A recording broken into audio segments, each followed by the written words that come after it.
여러분 안녕하십니까. 특집 이가혁 라이브 이가혁입니다. 12.3 계엄 1년, 윤석열 전 대통령이 일본 언론과 가진 옥중 인터뷰 내용이 논란입니다. 계엄을 국가 위기 상황을 국민에게 알리려던 목적이라고 주장했습니다. 이재명 대통령은 특별 성명을 통해 국민의 위대한 용기를 기리기 위해 12월 3일을 국민 주권의 날로 정할 것이라고 밝혔습니다. 오늘 저녁엔 시민 대행진 행사에도 참석합니다. 그리고 잠시 후 우원식 국회의장이 출연합니다. 12.3 그날 밤의 뒷이야기, 또 정치권 상황에 대한 솔직한 입장을 밝힐 예정입니다. 그럼 오늘 함께할 두 분의 해설위원 소개해드리고 백다 앵커의 브리핑으로 오늘 이슈 보겠습니다.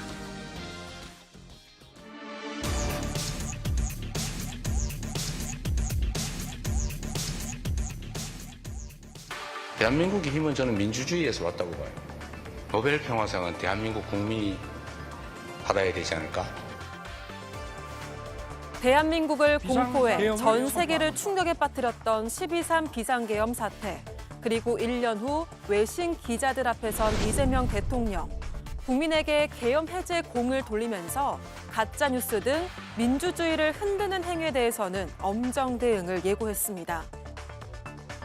예를 들면 중국 정부가 작업을 해서 대한민국이 부정선거로 대통령이 뽑혔다. 이런 주장이 있잖아요. 부정선거를 냈으면 윤석열 대통령은 왜 당선됐습니까? 전직 대통령도 옥중에서 외신과 서면 인터뷰를 했는데요. 역시나 1년 전 그 주장으로 되돌아갔습니다.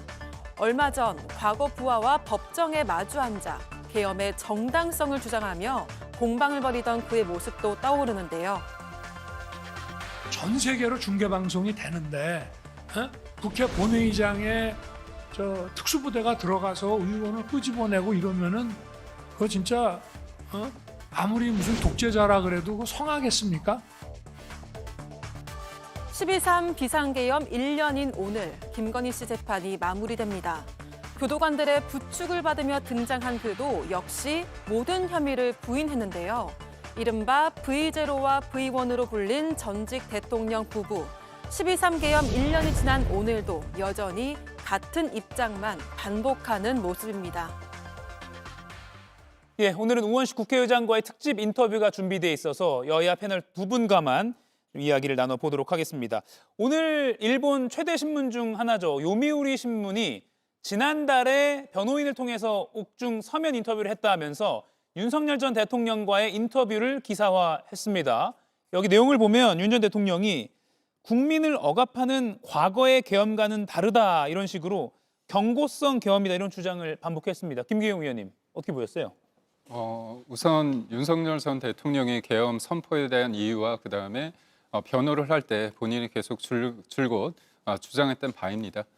근데 저희가 윤석열 전 대통령이 이제 계엄으로 인해서 헌재에서 파면 결정을 받았습니다. 근데 헌재 결정문에 제가 일부분을 제가 조금 말씀을 드리겠습니다. 대통령은 파면이 됐지만 그 당시에 그 당시에 야당이죠. 지금 민주당에 대해서 국회의 역할, 몫에 대해서 분명한 비판 대목이 있습니다. 그래서 그때 상황에 대해서 피청구인 윤석열 당시 대통령이 어떤 입장이었는지 어떤 인식이었는지를 좀 주장하는 바가 있어서 제가 설명을 하는데요. 윤 대통령이 수립한 주요 정책이 야당 반대로 시행되지 못하고 야당은 정부가 반대하는 법률을 일방적으로 통과시켜서 윤 대통령이 야당의 전횡으로 국정이 마비되고 국익이 현저히 저하돼 가고 있다는 것을 인식해서 이를 어떻게든 타개해야 한다는 막중한 책임감을 느끼게 됐을 것이라는 그 부분이 있습니다. 예. 그리고 또 의혹만으로도 탄핵 심판 제도를 오로지 정부에 대한 정치적 압박 수단으로 사용을 해서 탄핵 심판 제도의 본래 취지에 부합되지 않는다 하면서 야당의 끊임없는 한 20여 차례의 어떤 탄핵에 대한 문제 제기도 했고요. 정책에 대한 발목 잡기 그리고 감행 예산 여러 부분에 대해서 그런 부분에 대한 지적을 했습니다. 그래서 저는 윤석열 전 대통령의 인식이 다 맞다는 건 아니지만 그 당시에 대통령으로서 야당의 발목 잡기에 대해서 어떤 생각을 했는지 그리고 그 부분에 대해서 헌재 결정문에도 일정 부분이 있다는 거죠. 그렇다고 해서 제가 윤석열 전 대통령이 이 인식에 따른 문제 해결 방식으로 계엄이라는 것을 선택했어야 되느냐, 그리고 그게 합리적이고 맞는 부분이냐에 대해서는 저는 동의하지 않는다는 부분을 말씀드립니다. 예, 신영 의원님. 예, 야당이 반대를 했으면 더 정치력을 발휘해서 윤석열 전 대통령이 더 소통하고 야당과 협치하려고 노력해야 됐었는 거 아닌가요? 오히려 야당을 범죄자 집단 그리고 오히려 반국가 세력으로 치부했기 때문에 그 국면에서 아무것도 할 수 없었던 윤석열 정부의 무능이 그대로 드러났고 결국에는 위법한 계엄을 선언한 거 아닙니까? 그 스스로 나락에 빠졌는데 지금 예전의 계엄과는 다르다고요? 45년 전의 계엄보다 이 부분은 민주주의의 테러다. 그러면서 더 엄중하게 인식해야 된다라고 하는 게 특검의 이야기였습니다. 특히나 이게 경고성 계엄이었다고 결론적으로 본인이 변명하고 있긴 한데 그렇지 않았다라는 정황들이 지난 1년간 상당히 많이 드러나지 않았습니까? 아니 그날에 그 12.13 3 비상계엄을 선언하고 나서도 예. 국회문을 부수고 들어가서 인원들 끄집어내라. 그리고 4명이 한 명씩 들쳐 나오라고 해. 그리고 국회로 들어가는 국회의원들 포고령 위반이니까 다 잡아. 싹 다 잡아들여. 이런 부분도 있었고요. 내가 비상계엄 2번, 3번 선언하면 되니까 계속해. 이런 방식으로의 그때의 윤석열 대통령의 그런 경고성이 아닌 그런 정황들이 다 드러나고 있는데 이제 와서 뭐 경고성이었다, 다르다. 그렇게 주장하는 것이 어느 국민들이 공감을 하겠습니까? 지난 1년간 반성은 1도 없었다. 이런 부분에서 상당한 비판을 할 수밖에 없습니다. 예, 오늘 일본 언론에도 윤 전 대통령의 주장이 담긴 기사가 옥중 인터뷰 기사가 실려서 국내 정치권에도 파장을 일으키고 있습니다. 그런가 하면 이재명 대통령이 오늘 오전에 대국민 특별 성명을 발표했습니다. 내란 진상규명에 대해서 다시 한번 강조했습니다. 그리고 이어서 외신 기자회견까지 이어갔습니다. 김기현 의원님, 오늘 이 오전의 장면 중에서 어떤 부분 눈여겨보셨습니까? 그러니까 1년 동안은 계엄 이후에 1년이 지난 상황에서 그날에 대해서 이제 이재명 대통령 같은 거는 빛의 혁명이었다 그렇게 규정을 하시고 빛의 혁명을 이루는 데 있어서 가장 중요한 역할을 했던 게 우리 국민들이라 이렇게 평가를 한 것 같습니다. 예. 그리고 국민 주권이라는 표현을 여러 번 강조하셨는데요. 저는 아쉬운 건요. 사법부, 윤석열 전 대통령에 대한 어떤 사법 처리는 지금 사법부의 영역입니다. 그런데 그 부분에 대해서 민주당이 과도하게 사법부를 바꿔야 된다. 재판부, 직위원 판사를 바꿔야 된다. 좀 압박을 하거나 직위원 재판부, 그 사법부에 대해서 사실상 인사권을 빼앗으려는 하는 법원 행정처를 없애버리고 하는 부분에 대해서는 저는 이재명 대통령께서 얘기했던 사법부 존중과는 좀 동떨어져 있다고 저는 볼 수 있고요. 무엇보다도 국민주권 말씀 많이 해주셨는데 이른바 대장동 일당 관련해 가지고 항소 포기가 있었습니다. 그때 국민들은 묻는 거죠. 과연 대장동 일당 편이냐 아니냐 아니면 국민의 편이냐 했을 때 항소 포기를 하면 결과적으로 어떤 일이 일어납니까? 대장동 일당에게 7,400억 원이라는 범죄 수익을 사실상 합법적으로 세탁해서 그들의 이익에 복무하는 상황으로 되는 거 아닙니까? 그렇게 본다면 이재명 정부하에서 벌어지는 검찰과 법무부의 이 행태는 국민 주권이 아니라 대장동 주권 아닌가 그런 생각을 해봅니다. 예, 신영 의원님, 반론을 들어야 될 것 같아요. 예, 여전히 뭐 비상계엄을 두둔하고 그리고 계몽령이었다고 주장하는 많은 사람들이 국민의힘이 있지 않습니까? 그렇기 때문에 우리 국민들이 봤을 때는 1년이 지났지만 여전히 내란이 해결이 되고 있지 않다. 그리고 그날에 부역했던 많은 사람들이 여전히 권력에 영향을 미치고 있다라는 그런 불안감이 있는 겁니다. 그렇기 때문에 대통령으로서는 당연히 이런 부분에 대해서는 제대로 정제를 하겠다라는 의지를 보여주신 거고요. 이재명 정부는 국민 주권 정부입니다. 그렇기 때문에 빛의 혁명으로 태어난 우리 국민들의 K민주주의에 대한 존경, 그렇기 때문에 우리 국민들이 정말 노벨상을 받을 만큼의 그런 의미가 있다라는 이야기도 하셨고요. 그런 면에서의 오늘 시민 대행진도 같이 참여를 하시고 예. 12월 3일을 의미 있는 국민 주권의 날로 공휴일로 지정할 것이라는 강한 의지를 보였기 때문에 결국에는 지난 1년간 대한민국의 민주주의가 회복된 거는 우리 훌륭하신 국민들이 하신 거라는 거에 대해서 큰 의미를 부여했다는 면에서 또 외신 기자들도 많은 부분에 있어서는 대한민국의 그런 민주주의의 회복을 인정한 시간이지 않았나 싶습니다. 예, 최근에 김건희 씨 때문에 윤 전 대통령이 뭐 수사를 무마하려다 막판에 비상계엄까지 간 거 아니냐라는 뭐 한간의 의혹, 그런 것에 대한 궁금증이 조금 더 커질 만한 그런 법정 증언과 특검 수사 내용들이 나오고 있습니다. 예를 들면 뭐 텔레그램이나 또는 전화를 여러 차례 걸었다는 것 등 그런 것 때문에 아직 이 내란 규명이 완벽히 되지 않았다라는 그 이재명 대통령의 인식에는 공감하는 국민들이 적지 않을 것 같아요. 그렇죠. 도대체 왜 그날 평일인데 윤석열 전 대통령이 비상계엄을 선언했을까? 설명하기가 어렵긴 한데 실제로 그래서 많은 사람들이 그 주변 정황과 인터뷰를 통해서 그때 다시 들어가 보면은 그 김건희 씨의 명품백 논란, 도이치모터스 주가 조작의 무혐의의 무리한 그런 검찰의 무마 이런 것들이 공분을 사고 있었고요. 특히 명태균 씨가 황금폰 이제 공개한다 그러면서 내가 이거 공개하면은 이 정권 정말 한 달 만에 무너진다 그런 얘기도 하지 않았습니까? 여러 가지 위기 상황에서 윤석열의 과도한 김건희 사랑이 비상계엄까지도 연결된 거 아니냐라는 또 의심을 해볼 수가 있는 것이고요. 또 뭐 박성재 법무부 장관의 텔레그램을 통해서 예. 아니 김정숙 여사는 김혜경 여사는 왜 김명수 대법관 그 2년 동안 왜 수사 제대로 못하고 있어요? 이런 방식으로 김건희 씨의 주문이 있었기 때문에 본인의 이슈를 다른 것으로 덮어야 된다.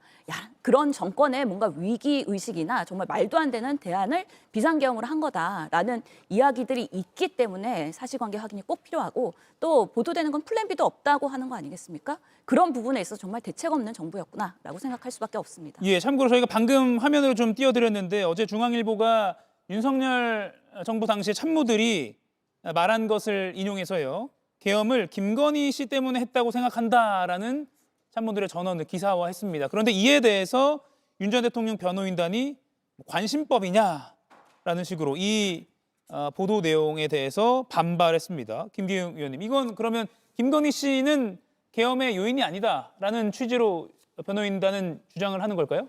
아무래도 이제 야당에 대해서 예. 경고성으로 계엄을 선포했기 때문에 그 부분에 대해서 윤석열 전 대통령 측은 동의하지 않는 것으로 알고요. 만약에 김건희 여사 입장에서 그 이유 때문에 한다면 그날 제가 알기로는 화요일이었던 것 같아요. 우리가 계엄을 했을 때 계엄 해제를 막기 위해서 가장 좋은 날은 언제일까요? 국회의원들이 금요일 날 오전에 일정을 하고요.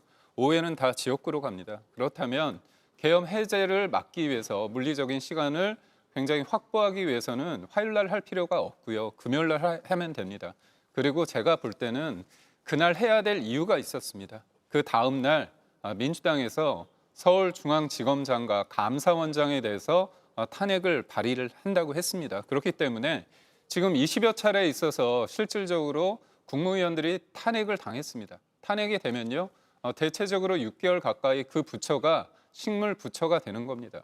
정권이 바뀌었죠. 여서야대 국면이기 때문에 우리 신영현 위원 말씀처럼 좀 더 적극적으로 대화 타협을 통해서 야당을 끌어안고 해야 되는 면이 있습니다. 그런데 제가 볼 때 야당 또한 그 여당에 대해서 어떻게 했습니까?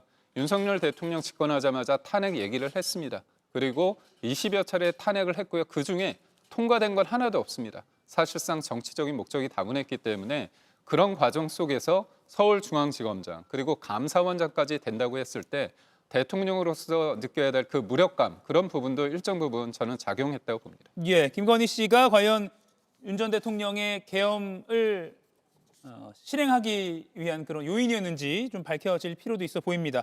그런가 하면 이 주인공 김건희 씨가 주가 조작, 공천 개입, 통일교 청탁 등의 혐의로 재판을 받아왔죠. 오늘 결심 공판이 진행되고 있습니다. 지금 이 장면은 오늘 오전에 고개를 푹 숙인 채 교도관들의 부축을 받으면서 들어오는 모습입니다. 참고로 마스크를 뒤집어 써서 그 모습도 언론에서 많이 관심을 갖기도 했습니다. 그리고 오늘 김건희 특검의 좌장인 민중기 특검도 본인이 직접 법정에 출석했습니다. 3대 특검 출범 이후에 진행 중인 재판에 특검 본인이 직접 출석한 것은 오늘이 처음입니다.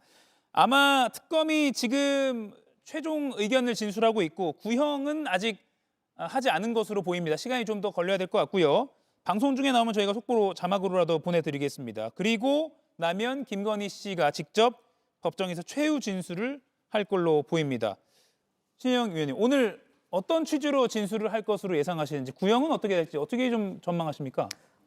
그래도 지금 김건희 씨의 재판이 자본시장법 위반으로 도이치모터스 주가 조작 예. 그리고 정치자금법 위반 이거는 전성배 씨 건진법사를 통해서 뭔가 청탁을 하거나 여러 가지 로비 그리고 이런 청탁을 하는 과정에서의 여러 명품 수수 이런 부분들이 논의가 되는 부분이거든요. 그렇기 때문에 이게 한 가지 죄목이 아닌 여러 가지 죄목들이 있기 때문에 중형을 구형할 가능성이 검찰이 상당히 있다. 특히나 오늘 그 특검이 직접 출석을 해서 신문을 예. 했었기 때문에 그만큼 1심 판결의 구형이 매우 중요하다는 의미를 갖고 있는 거라고 생각을 하기 때문에 지금 김건희 씨가 50대 중반이시거든요.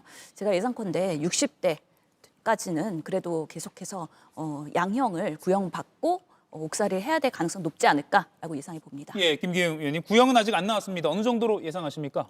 뭐 혐의가 내란 관련된 건 아니지 않습니까? 내란 관련해서 우리가 한덕수 전 총리 같은 경우에 이제 구형량이 15년이었습니다. 그렇다면 그 정도는 내란 혐의는 아니고 주가 조작하고 공천 개입, 통일교 청탁 혐의이기 때문에 뭐 특검 입장에서는 좀 목적의식이 확실하지 않습니까? 그래서 한 5년에서 10년 정도 구형하지 않을까 싶은데요. 예. 제가 뭐 법적으로 요거에 대해서 치밀한 어떤 지식을 가지고 있지 않기 때문에 그 정도 특검에서 할 것 같다는 생각입니다. 예, 오늘 특검이 김건희 씨에 대한 구형을 할 예정이고요. 김건희 씨도 법정에서 최후 진술을 통해서 마지막 입장을 밝힐 걸로 보입니다. 저희 방송 중에도 나오면 자막 속보로라도 저희가 전해드리겠습니다. 우원식 국회의장 인터뷰를 좀 길게 진행하기 위해서 두 분과의 토론은 여기서 좀 일찍 마무리하겠습니다. 고맙습니다. 고맙습니다.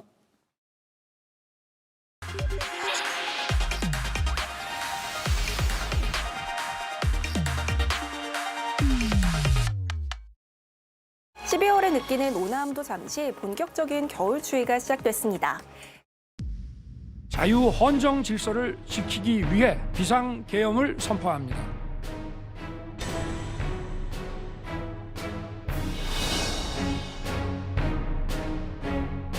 비상계엄 해제 요구 결의안은 가결되었음을 선포합니다. 국회의 요구를 수용하여 계엄을 해제할 것입니다.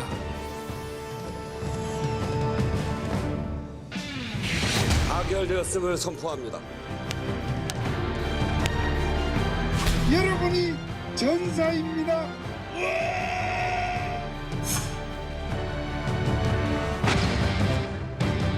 주문, 피청구인 대통령 윤석열을 파면한다.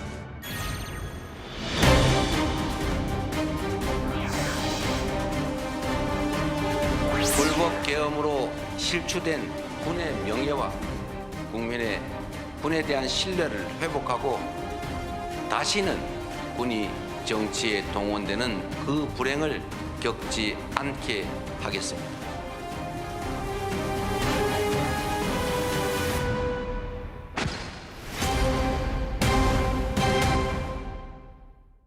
(12.3) 불법 비상계엄 딱 1년이 됐습니다. 잘못을 저지른 사람들에 대한 사법 절차는 하나 둘 진행되고 있습니다. 그와 별개로 12월 3일을 어떻게 기억할 것인가, 이건 우리 모두의 몫이라고 할 수 있겠죠.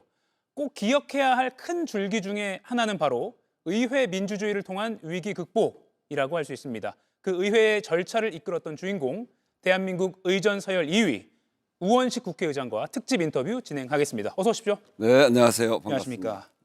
의장님이 그 겪으신 일이 사실 개인의 기억을 넘어서 네. 사회적으로 좀 공유되고 기억돼야 할 그런 역사다라고 생각돼서 오늘 네, 이렇게 네. 특별히 모셨습니다. 네, 네. 예, 그럼 아마 시청자 여러분들도 그날의 기억을 다시 한번 되새겨보는 좋은 값진 인터뷰가 될 것 같습니다. 벌써 1년이 됐습니다. 네, 그러네요. 예, 지난 1년 어떤 시간이셨어요?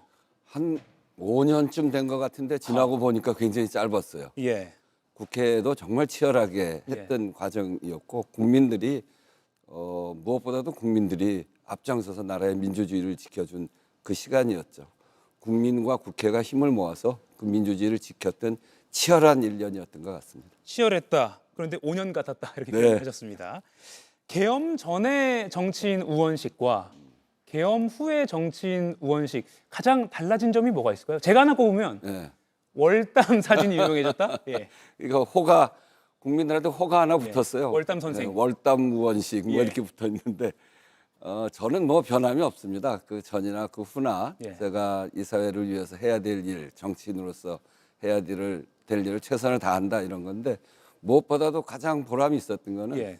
국민들이 느끼는 국회에 대한 신뢰도 그 전까지는 가장 낮았어요. 뭐 대부분의 조사에 의하면 한 15% 정도. 근데 이번 조사를 하고 나니까 국회의 신뢰도가 지금까지 중에서 가장 높게 나왔습니다.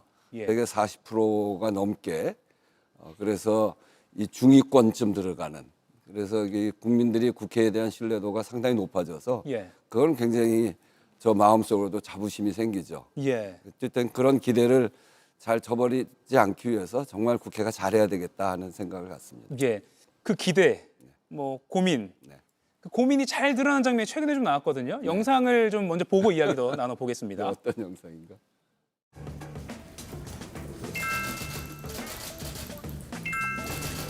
같이 함께 서서 사진 찍으시겠습니다. 오세요. 그래요, 오세요. 와서 사진에도 한 되는 것도 없는데 뭘 사진만 자꾸 찍어요. 국민들 보는 데서 그래도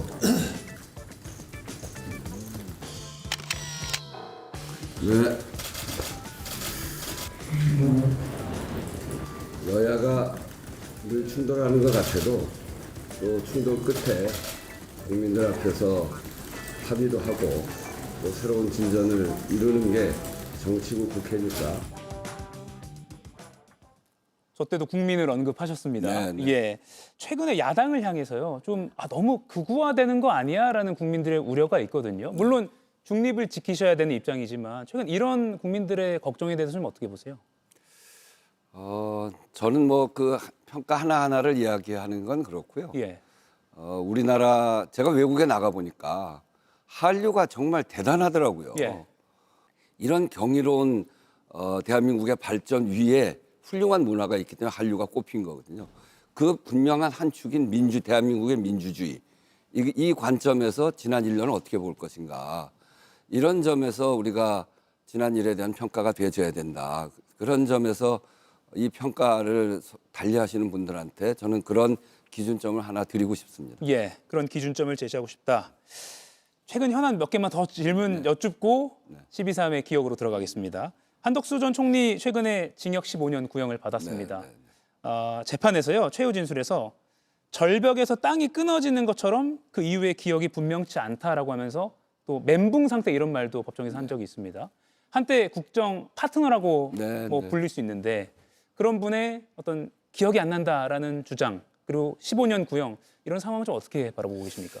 글쎄 기억이 안 난다. 그건 뭐 제가 아니니까 그분이 얘기하는 거니까 제가 그게 맞다 틀리다 얘기할 수는 없고 예. 저는 정말 그날 멘붕이었어요. 비상계엄 할 때. 지금까지 국회를 이렇게 무시한 게 바로 이거 하려고 그랬구나. 그러고서 국회로 뛰어왔거든요. 예. 멘붕 상태에서 내가 해야 될 가장 중요한 일들 그런 거는 아주 또렷하게 기억이 나고 아주 정확하게 머릿속에 새겨져 있습니다. 예. 그 멘붕 속에 본인이 처해 있는 위치 그런 것까지 감안하면 저는 글쎄요 그게 전혀 기억이 안 난다는 말은 잘 이해는 안 되고 15년 이런 걸 뭐 제가 언급할 일은 아니고 재판부에서 예. 지금 이제 검찰 구형이 그랬으니까 재판부에서 잘 판단해서 하시겠죠. 예. 그렇게 말씀하실 것 같았습니다. 예. 윤석열 전 대통령, 김용현, 이상민 전 장관 물론 이제 엄밀하게 판단을 잘 내려야겠다는 국민들의 요구도 있지만 좀 신속하게 해야 되는 거 아니야라는 그런 판단도 재판이요. 네. 그러게 그 재판이 너무 늦어지잖아요. 예. 심지어는 뭐 1심 재판 전에 구속 기간이 끝나는 거 아니냐 이런 걱정을 할 정도로 재판을 보면서 국민들이 너무 길어지고 또 재판하면서 이렇게 막 웃고 이러는 모습을 보면서 이게 재판이 제대로 되는 거냐?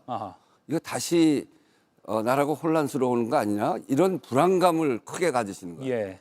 저는 지금 사법개혁 얘기가 많이 나오는데 예. 그 사법개혁에 대해서 제가 이러쿵저러쿵 내용을 얘기할 건 아닙니다만 사법개혁 얘기가 왜 나오는지 국민들의 불신이 왜 생겼는지 이런 점들에 대해서 사법부가 잘 판단해서 이번 재판도 더 이상 끌어서는 안 됩니다. 예, 알겠습니다. 2024년 12월 3일 그날 밤으로 시청자 여러분들도 기억을 좀 시간을 돌려보겠습니다. 그날 저녁에 한남동 공간에 계실 때 국회 사무총장으로부터 계엄령이 선포됐답니다. 연락을 받고 국회로 재빨리 가신 걸로 알고 있습니다. 그 차 안에서요. 어떤 심경이었는지 정말 궁금합니다.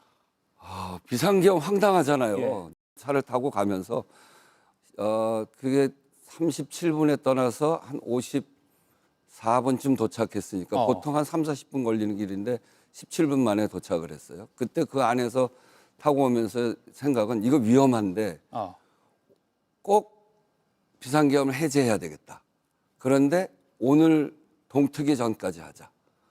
아침 새벽에 돼서 출근이 시작되면 국회를 둘러싸고 있는 계엄군을 보면 우리 시민들이 그냥 두지 않을 텐데 그럼 위혈 사태가 날 가능성이 있다. 그래서 동트기 전에 끝낸다. 네. 두 번째는 흠이 없도록 해야 되겠다. 그러니까 이 상대방이 검찰 출신이고 평생 검사만 한 분 아니에요. 그리고 주변 사람들도 다 검사 출신들이 많고 법조인들하고 대하려면 절차를 잘 지켜서 험이 없도록 해제 과정에 그래서 두 가지를 반드시 지키면서 해야 되겠다. 이거 안 하면 나도 그렇지만 많은 정치인들 뿐만이 아니라 우리 국민들 5.18 생각나잖아요. 바로 그 전 비상계엄이 5.18이니까. 그때 얼마나 많은 사람들이 죽었습니까? 얼마나 많은 사람들이 구속되고 다치고 민주주의가 쓰러졌습니까? 그럴 수도 있는 상황이기 때문에 6개월 이상 준비했다고 생각하니까 끔찍하더라고요. 그래서 정말 차분하게 동트기 전까지 흠이 없도록 비상계엄을 해제해야 되겠다는 생각만 가지고 왔죠. 그러면 그 차 안에서요. 아까 1980년 기억을 떠올리셨다고 했으니까 내가 다치거나 세상을 떠날 수도 있겠다 이런 생각도 잠깐이라도 했죠. 그러면 그러니까 국회로 가면 국회가 어떻게 돼 있는지 알 수가 없잖아요. 가다가 잡히면 끝이다.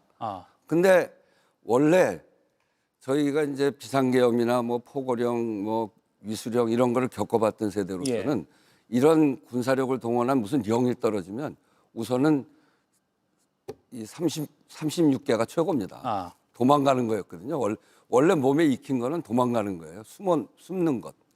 그런데 제가 이미 혹시나 몰라서 계엄법도 보고 이렇게 보니까 비상계엄을 해제할 수 있는 권한은 국회밖에 없어요. 근데 나는 국회의 수장이잖아요. 내가 안 들어가면 본회의를 소집할 수 없고 그럼 비상계엄 해제할 수 없잖아요. 나는 무조건 가야 된다. 내가 반드시 비상계엄 해제해야 된다고 생각하고 국회로 달려갔죠. 죽을 수도 동트기 전에 있었죠. 끝내야겠다라는 생각하신 것도 참 시민들 입장에서는 혼란을 줄여야겠다는 생각을 하신 거니까 그 부분도 좀 인상 깊네요. 특검 수사로 그날 밤에 여러 정황들이 속속 드러나고 있는데 법정에서도 나오고 있고요. 당시 국회 경비대장과 경찰청 경비국장 간의 통화 내용이 법정에서 최근에 공개가 됐습니다. 이걸 들어보면 우 의장께서 월담을 할 수밖에 없었던 이유가 드러납니다. 잠깐 함께 들어보죠. 예, 국장님. 지금 국회 뭐 월담하려는 사람이 있어요? 그런 사람은 지금 현재 없습니다. 지금 전부 지금 못 들어오게 차단하는 지침이 있어가지고. 아니 국회의원들은 들어가게 한다면서? 그런 얘기는 지금 제가 지시하지 않았습니다. 일단 전부 차단하라고 했습니다. 국회의원들은 들어가게 했다는데? 아니요 그런 게 아니고요. 국회의장님께서 들어오시려고 하는데 우리가 지금 차단하고 있으니까 정확하게 어떻게 할지 지침을 달라는 이야기입니다. 국회의장님요. 국회의장님을 입장시킬 것인지 아닌지에 대한 그 지침을 정확하게 달라고 말씀을 드린 바가 있지 국회의원을 들어가게 하지는 않았습니다. 그럼 국회의장님도 지금 차단하고 있어요? 예. 국회의장 어디 있는데요? 지금 곧 도착할 예정이라고 합니다. 국회의장을 차단하고 있다. 라고 대답을 하네요. 그 유명한 월담 사진 저희가 이렇게 좀 띄워봤습니다. 녹취도 들어보니까 담을 넘는 것 아니고서는 다른 방법이 없었던 것 같아요. 네, 근데 제가 공관에서 나올 때 가장 걱정됐던 거는 공관 앞에 계엄군이 와서 나갈 때 잡힐까? 그게 제일 걱정이었죠. 근데 확인해 보니까 없더라고요. 그래서 얼른 나왔거든요. 그러고 국회 산문, 의원회관으로 들어가는 그 문으로 딱 도착하는 순간에 경찰 버스가 후진으로 그걸 막기 시작하더라고요. 제 앞에 차가 2대가 있었는데 제가 화가 나서 국회의장이 들어가는 길을 막어 화가 나서 문 열고 나가서 야단칠까 하다가 생각해 보니까 내가 계엄군 피해서 왔는데 경찰하고 싸우다 잡혀가면 그것도 끝이겠다. 아마 저 나가서 했으면 잡혔죠. 저런 얘기까지 있었는지 전 몰랐는데. 저 녹취를 모르셨군요, 당시에는. 네, 몰랐죠. 그러고서 그 이제 체감적으로 우리 경호대장도 여기서는 안 되겠습니다 이렇게 얘기를 하고 그래서 좀 안으로 더 들어갔어요. 그 다음에는 방법이 없죠. 문이 막혔으니까 월담하는 수밖에 없죠. 가다 보니까 월담하게 이 담이 국회 담장이 넘어가기가 어려워요. 예. 이 쇠로 직선으로 돼 있어서 세로로 돼 있죠 보통. 예. 예. 발 디딜 데가 없어서 그래서 어려운데 가다 보니까 문이 있더라고요. 아하. 근데 문은 저렇게 여러 문양이 있으니까 예. 저기 사다리 역할이 가능하잖아요. 그래서 이제 절로 넘었죠. 저 문양 만든 사람한테 상 줘야겠네요. 네, 예. 아주 고맙습니다. 예.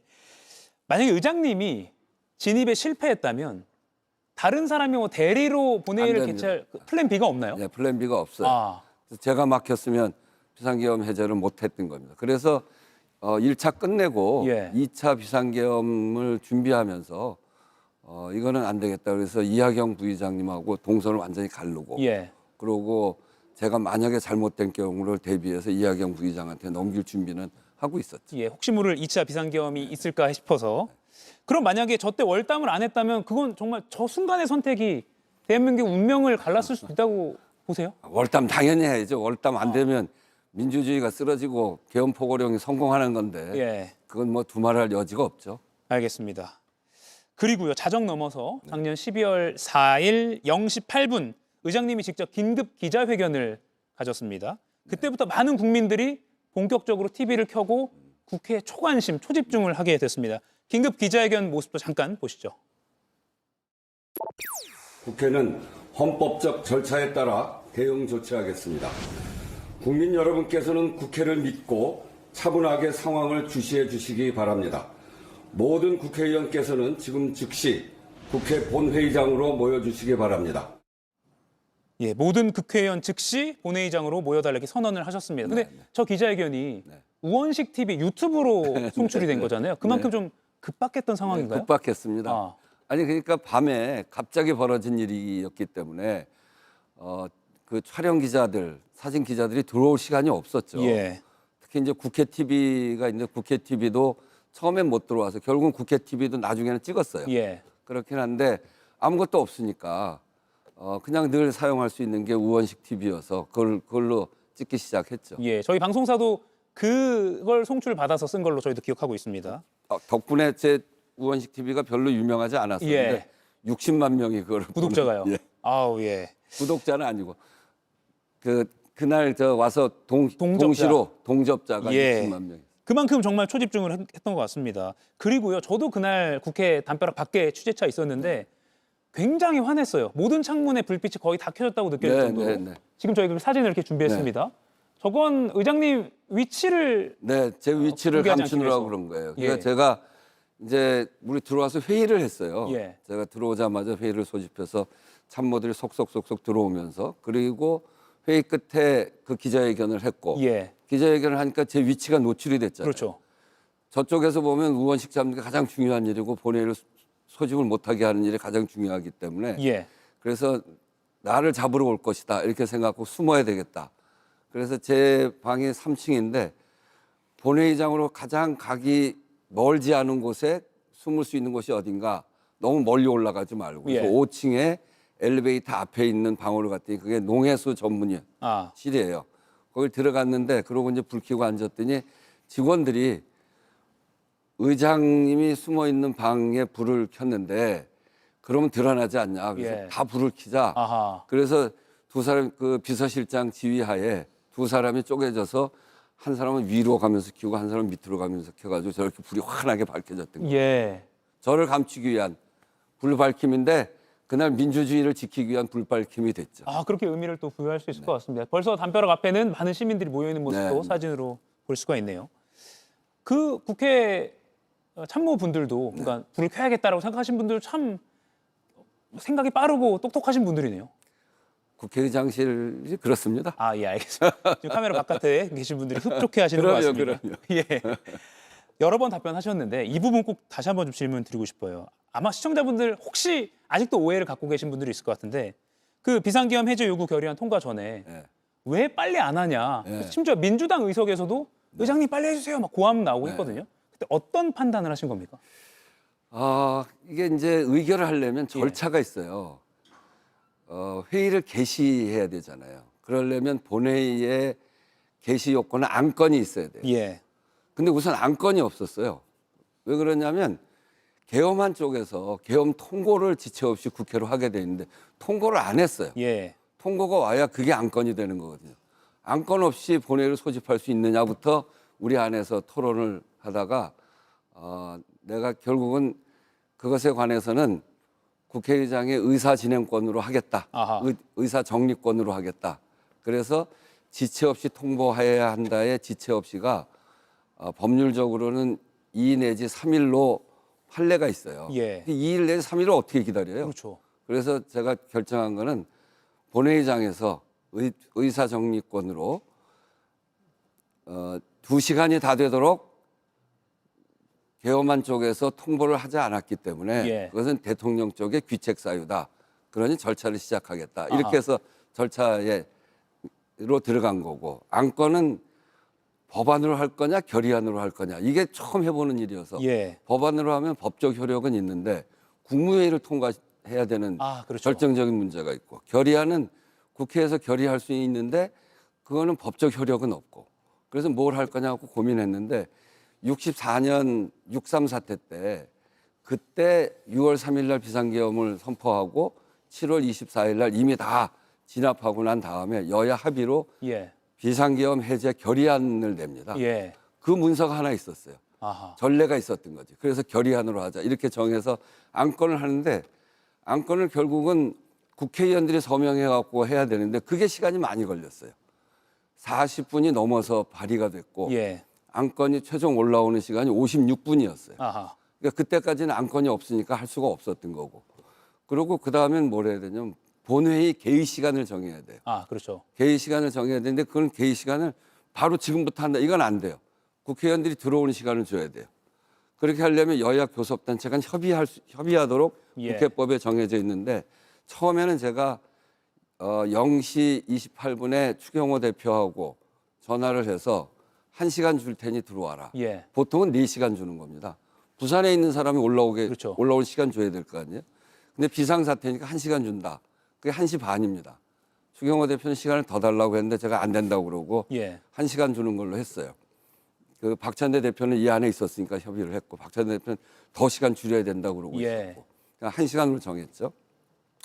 그게 28분인데 33분에 유리창이 깨졌어요. 그리고 계엄군들이 본청 안으로 들어왔어요. 예. 그 얘기를 내가 듣고 이건 안 되겠다. 시간을 더 당겨야 되겠다. 그래서 추경호 대표하고 다시 통화가 된 게 38분이에요. 그때 0시 38분. 예. 그래서 사정이 변경됐다. 계엄군이 유리창을 깨고 본청 안으로 들어왔기 때문에 30분 앞당긴다. 그게 1시입니다. 그렇게 한. 추경호 대표 시간 더 달라고 한 거를 제가 안 된다고 끊고 1시로 정한 거죠. 군인들이 막 들어오니까. 네. 예. 그래갖고 협의를 마친 거예요. 안건은 안 올라왔고 1시는 안 됐고 그러니까 할 수 있는 상황이 아닌 거죠. 예. 그냥 제목만 읽어서 비상계엄 해제합니다. 이렇게 해갖고는 되는 게 아니고 제목도 있어야 되고 그 제목에 따른 안건 내용이 있어야 돼요. 예. 똑같은 제목이라도 안건 내용에 따라서 다른 안건이 되는 거니까 그렇게 하려면 문서가 있든지 전광판에 올라오든지 예. 굉장히 어려운 과정을 거쳤어요. 그 사이에 이게 우리 직원들이 다 있으면 안건을 의안을 접수받아갖고 입력하면 전자화하고. 전광판으로 그냥 뜨게 돼 있는데 예. 그걸 연결할 수 있는 직원이 그때 없었어요. 당연히 예측 불가니까. 네, 그래서 USB에다 담아가지고 여기 와서 하는데 한글 호환이 또 안 돼가지고 그런 그거 해소하고 하면서 뛴 게 56분이었고 예. 그리고 이제 저는 급하니까 의원들도 뭐 날리고 제 핸드폰에 온갖 문자가 다 들어오고 그렇겠네요. 예, 제가 평생 먹을 욕을 그때 다 먹었어요. 저도 빨리 해야 되겠는데 예. 위험하고 그래서 48분에 개회를 했어요. 예. 그러니까 그 1시에 개회한다고 그랬는데 엄밀하게 보니까 1시에 첫 번째 안건을 올리면 되는 거예요. 의결권 때문에 그런 거니까. 그래서 개회하는 시간도 줄이려고 48분에 0시 48분에 개회를 하고 예. 안건 올라오기를 기다렸는데 56분에 올라왔고 그러고 59분부터는 초 단위로 이렇게 보고 있다가 59분 59초에서 1시로 딱 넘어갈 때 안건을 상정을 했죠. 만약에 59분 59초에 상정을 했으면 그러면 그래갖고 의결을 했으면 59분 05초에 들어온 사람은 내 의결권 박탈됐으니 이거 안 되다. 그래갖고 절차 문제를 걸면 걸리는 거예요. 그렇죠. 그래서 딱 1시 넘어서 안건을 올려서 처리했죠. 만약에 중간에 무슨 총을 쏜다거나 예. 문을 부신다거나 그러면 그게 또 사정 변경의 조건이 되기 때문에 그 전에 할 준비는 다 마치고 있었죠. 예. 그리고 그 어떤 의원들의 의결 권리도 생각하셨겠지만 앞서 잠깐 언급하시지만 법 전문가인 윤석열 당시 대통령 당연하죠. 시비 걸지 않을까? 그게 절차 위반이면 바로 시비 걸죠. 예. 요번 우리 그 이후에 여러 가지 과정을 봤잖아요. 그분이 얼만큼 여러 가지에서 문제 제기하고 또 때로는 이치에 안 맞는 얘기를 하는지. 근데 우리가 절차가 틀렸으면 예. 그냥 무효시켜 버렸을 겁니다. 의장님께서 방금 설명하신 그 급박했던 상황 저희가 영상으로 짧게 준비했거든요. 네. 잠시 보시겠습니다.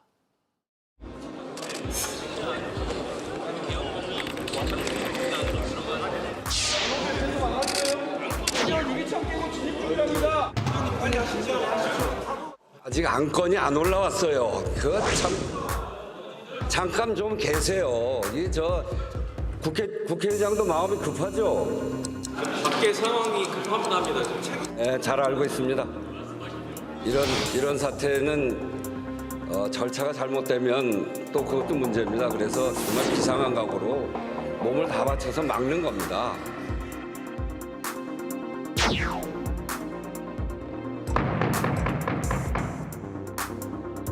제가 지금 한덕수 국무총리하고 통화를 했습니다. 4시 반부로 국무회의에서 계엄 해제를 의결한 것을 확인했습니다. 자, 그러면 오늘 회의에 정회를 선포합니다.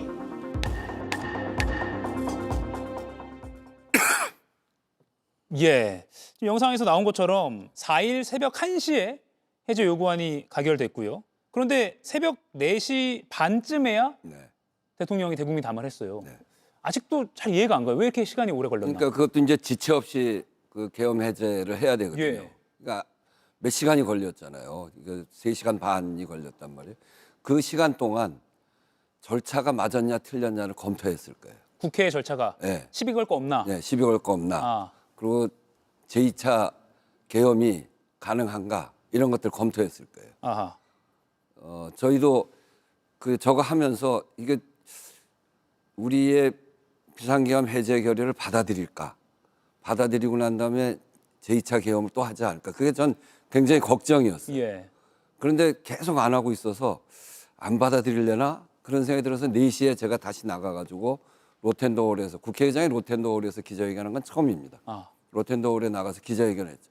계엄법 위반이다. 지체 없이 해제하게 돼 있는데 왜 안 하냐. 예. 그랬더니 4시 한 20분쯤 돼가지고 언론 보도에 국무회의 소집하기로 했다고 이렇게 소식이 나더라고요. 예. 그리고 4시 반쯤에 국무회의에서 의결했다 이렇게 소식이 보도가 났는데 근데 그 보도를 어떻게 믿습니까? 해제하면 해제하는 거 국회 통보했는데 통보는 안 왔고 예. 그때부터 국무회의에 참여한 국무위원 누구라도 찾아서 아하. 확인을 좀 해라. 우리 참모들한테도 그렇고 의원들한테도 그렇고 확인 좀 하라고. 아무도 통화가 안 돼요. 그래서 5시 한 50분, 40몇 분쯤 돼서 제가 안 되겠다. 그래서 한덕수 국무총리한테 전화를 했어요. 직접? 네, 그때 전화를 받더라고요. 예. 그래서 전화를 해갖고 어떻게 됐습니까? 그랬더니 죄송합니다 그러더라고요. 그래서 죄송한 거 말고 비상계엄 해제했습니까? 그랬더니 4시 반에 해제했다고. 하하. 그렇게 제가 확인을 하고 국무총리가 그렇게 대답한 거니까 그게 뭐 거짓이 아니겠죠. 예. 그래서 제가 국회의원들한테 조금 전에 한덕수 국무총리하고 통화를 해서 비상계엄 해제를 확인했다. 그리고 정회에 들어갔죠. 2차 비상계엄이 있을 수도 있고 무슨 일이 벌어질 수도 있기 때문에 거기에 맞게 대응하기 위해서 국회를 산회하지 않고 정회를 한 거죠. 예. 그때 저 한덕수 총리 전화하기 전까지도 계속 사실상 본회의장을 지키셨죠, 의장님? 그럼요. 예. 그런데요, 그렇게 국회의장님 비롯해서 많은 의원들이 본회의장 지키고 있을 때 윤 전 대통령의 상황이 최근에 법정 증언으로 나왔습니다. 윤 전 대통령이 계엄 선포 후에 추경호 의원뿐만 아니라 나경원 의원과도 통화했다 이렇게 직접 증언을 했는데 당시에 계엄 선포 후에 딱히 할 일이 없었다 이렇게 자신의 상황을 윤 전 대통령이 설명했습니다. 급박한 상황이 아니었다 이렇게 말을 했는데 이 발언 어떤 느낌이 드세요? 아니 자기는 이제 사람들 잡아오라고 그랬으니까 잡아올 때까지 잡아오는 시간을 기다려야죠. 예. 그러니까 자기는 좀 한가했을지 몰라요. 아하. 근데 그렇게 해서 그 계엄 포고령을 내리고 난 이후에 그 많은 국민들이 국회 앞으로 달려오고 불안해하고 잠도 못 자고 또 국회에서는 싸움이 벌어지고 예. 저 탱크 장갑차 들어오는 거 막고 밑으로 들어가고 국회에는 담 넘어 들어오고 또 그 의결하기 위해서 계엄군들이 유리창 깨고 들어와서 로텐더 앞까지 오고 그 시각 하나하나가 정말 죽고 사느냐의 문제, 예. 대한민국 민주주의가 그 다시 서느냐 쓰러지느냐, 헌정 질서가 무너지느냐 무너지지 않느냐 이런 과정이었잖아요. 정말 죽을 각오를 하고 싸운 건데 한가했다고요? 참 이게 무슨 그분 대통령이었던 사람이잖아요. 대통령이었던 사람이 어떻게 그런 얘기를 할 수가 있어요? 예. 정말 부끄럽기 그지없습니다. 예. 많은 국민들이 이 법정 증언 보고 놀라움과 또 분노를 표했기도 합니다. 지난해 6월로 좀 시간을 더 돌이켜 볼게요. 국회의장 취임을 6월 5일 날 하셨죠. 네, 6월 5일 날. 근데 보통 제가 알기로도 대통령이 사이가 안 좋아도 네. 의례적으로 당선 취임 축하 전화를 한다고 알고 있는데 전화를 못 받으셨죠? 저는 못 받았어요. 예. 그러니까 행정부와 입법부는 그야말로 협조해야 되는 관계죠. 기분이 나빠도. 예. 특히나 윤석열 대통령의 여당이 소수 여당이고 민주당이 제가 속해 있었던 민주당이 절대 다수 야당이잖아요. 그러면 협조를 구하고 늘 설득도 하고 양해를 구하고 이러면서 하나하나 풀어나가려야 되는데 그러려면 최소한의 예의. 국회의장이 자기 서열 1위고 국회의장이 2위라고는 하지만 입법부의 수장, 3권이 분립돼 있는 나라에서 입법부의 수장한테 축하한다. 그건 기본이죠. 근데 전화를 안 하더라고요. 축하 전화를 안 해. 그 참 기분 나빴죠, 그날. 근데 공교롭게도 그 다음 날 네, 6월 6일 날 현충일 행사장을 갔죠. 대통령이 마지막에 들어옵니다. 예. 그 쭉 서 있는데 악수를 하면서 가는데 제 앞에 왔어요. 그래서 뭐 축하합니다라도 할 줄 알고 내가 예. 이렇게 웃으면서 손을 잡았는데 그냥 쓱 지나가 버리더라고. 아하. 축하한다 소리도 안 하고. 몰랐던 걸까요? 취임 소식을 못 들었을까요? 모르겠습니다. 그러니까 지금 돌이켜 보니까 뭔가 그렇게 좀 국회에 대한 뭐랄까 완전 무시죠. 아하. 제가 그뿐만이 아니라 제 9월 달에 제 생일인데 예. 생일날은 보통 오부 여인끼리는 서로 이제 난을 보내요. 축하한다고. 예. 근데 나는 안 오고 생일 카드가 왔더라고요. 카드에 우원식 국회의원님 생일 축하합니다. 이러고 왔어요. 의원님. 예. 아. 그러니까 대통령이 무시해서 일부러 그렇게 보낸 건지 예. 대통령이 워낙 무시하니까 실무진까지도 그 자기네 목록에 국회의원을 국회의장으로 바꾸지 않아서 그랬는지 아하. 일부러 하여튼 뭐 너를 우리가 이렇게 무시하고 있다는 걸 일부러 보여주려고 그랬는지는 모르겠지만 그렇게 보내왔더라고요. 이런 질문 좀 여쭐게요. 작년 12월 14일 윤 전 대통령 탄핵소추안 두 번째 시도 끝에 가결이 됐습니다. 그 탄핵안 가결대와 계엄 해제 요구 결의안 가결대와 의사봉 둘 다 두드리셨는데 언제가 좀 더 좀 개인적으로 떨리셨어요? 탄핵 소추가 부결됐을 때, 예. 부결이 아니고 불성립이죠. 불성립이죠. 국회의원들이 200명 이상 투표를 해야 되는데 200명이 안 됐죠. 국회를 침탈한 계엄군들이 침탈했던 이 사건에 대해서 예. 국회의원들이 들어와서 투표하지 않아서 불성립된 거가 너무너무 화가 났어요.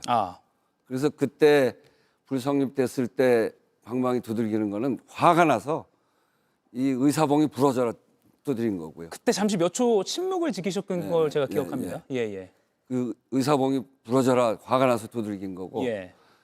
탄핵소추 가결됐을 때는 그 소리를 그 가결 소식을 알고 이 숫자 세는 걸 개수기로 세거든요. 예. 은행에서 돈 세는 게 소리가 납니다. 아하. 100표. 100표.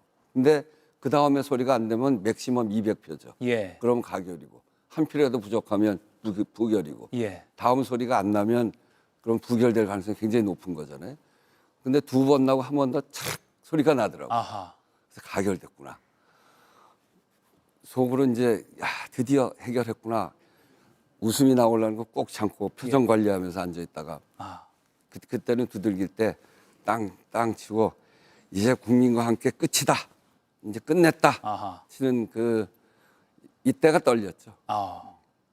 개수기 소리로 개수기 가늠하는 소리로 건 국회의장의 어떤 노하우인 것 같습니다. 그것도 몰랐습니다. 탄핵 소추안 가결 직후에요. 시민들이 굉장히 이 메시지에 환호했습니다. 의장님의 메시지 잠깐 영상 보시죠. 오늘 우리 국회는 윤석열 대통령 탄핵 소추안을 가결했습니다. 민주주의는 국민의 삶으로 증명됩니다. 국민 여러분의 연말이 조금 더 행복하기를 바랍니다.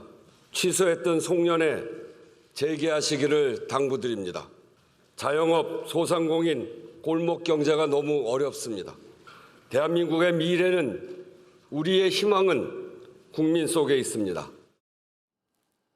자영업자, 소상공인, 골목 경제를 강조하셨습니다. 저 대목에서 사실 예상 못했거든요. 그냥 뭐 정치적인 이런 이야기로 마무리하실 줄 알았는데 개인적으로는 역시 초대 을지로 위원장답다 이런 생각도 들었습니다. 저 누구 아이디어인가요?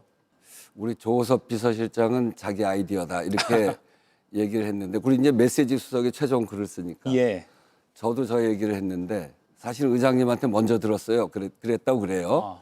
근데 저는 우리 처한테 얘기를 듣고 그거 하는 게 좋겠다. 너무 지금 골목이 어렵고 상인들이 어렵다. 그래서 그분들을 위해서 지금 너무나 경색돼서 다 준비했던 송년회도 안 하고 있으니까 송년회 다시 하라고 얘기했으면 좋겠다고 저한테 이야기를 했고 저도 딱 공감을 해서 그거 하자고 그랬던 겁니다. 당시 환호는 배우자분께 다시 돌려간 걸로 하겠습니다. 박지원 의원이요 최근에 지금은 완전한 내란 종식, 다음은 개헌이란 말을 했습니다. 개헌 논의는 언제쯤이 적당하다고 보세요? 그래서 이제 1심 재판이 끝나면 아무래도 그런 상황이 개헌 논의를 본격화하는 상황이다 이렇게 생각은 하고 있어요.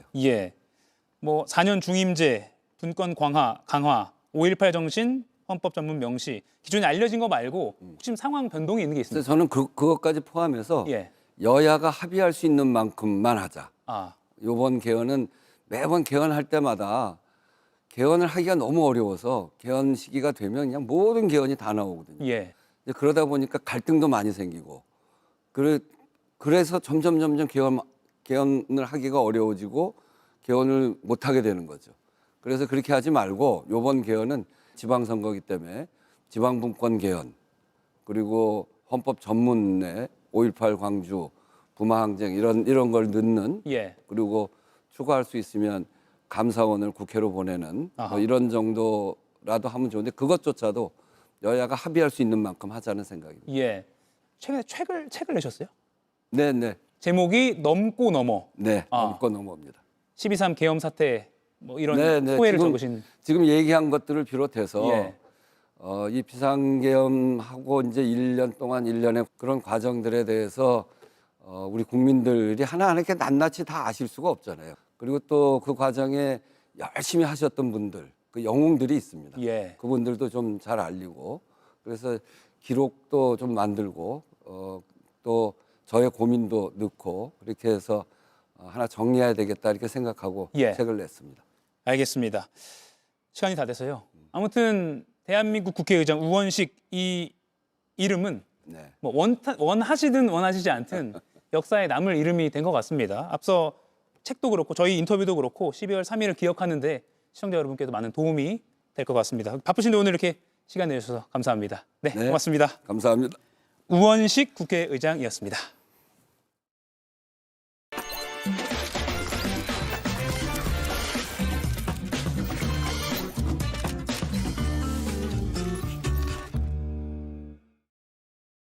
오늘 한 컷입니다. 1년 전 제가 현장 취재 중 찍어둔 사진들을 다시 꺼내봤습니다.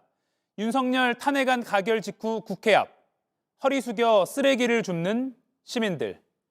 장년층에겐 40여 년 전의 기억, 젊은 층에겐 교과서에서나 보던 계엄. 그 무시무시한 상황을 온몸으로 맞으면서도 시민들은 마치 무엇을 해야 할지 이미 알고 있었던 것처럼 하나둘 질서를 찾아갔습니다.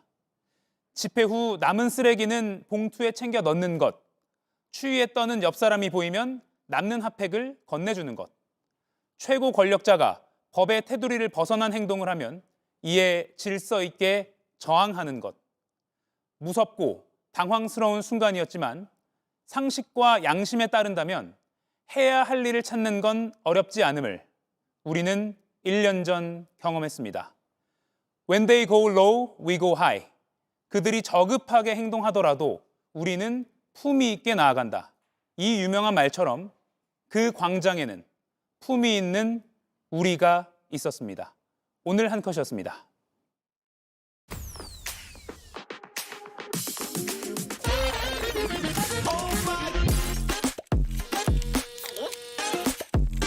이정우처럼 파민처럼 람드시 파민 쉐이버 Panasonic.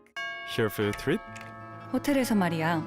누군가는 첫 관객이 생겼고 누군가는 프로포즈를 주고받았고 누군가는 인생 추억을 만들었대. 그리고 또 누군가는 런웨이를 걸었지. 저마다의 방을 찾아 떠난 사람들. 나는 어떤 방을 만나게 될까? 걱정 없이 떠나자. 트립을 믿고 호텔 최저가 보장제 24시 고객센터. 호텔 예약도 트립닷컴.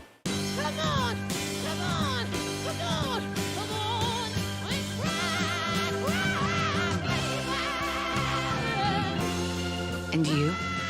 What would you do for love? Miss Dior, the new essence, Dior. 네, 오늘 밤 JTBC 특집 다큐가 방송됩니다. 1년 전 당시 대통령은 왜 계엄을 선포했는가? 긴박했던 그날 밤을 정치인, 계엄군, 시민 등 다양한 목소리로 되살려봅니다. 오늘 밤 11시 특집 다큐 계엄, 윤석열과 망상의 시간, 많은 시청 바랍니다.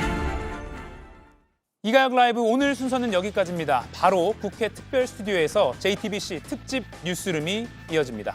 고맙습니다.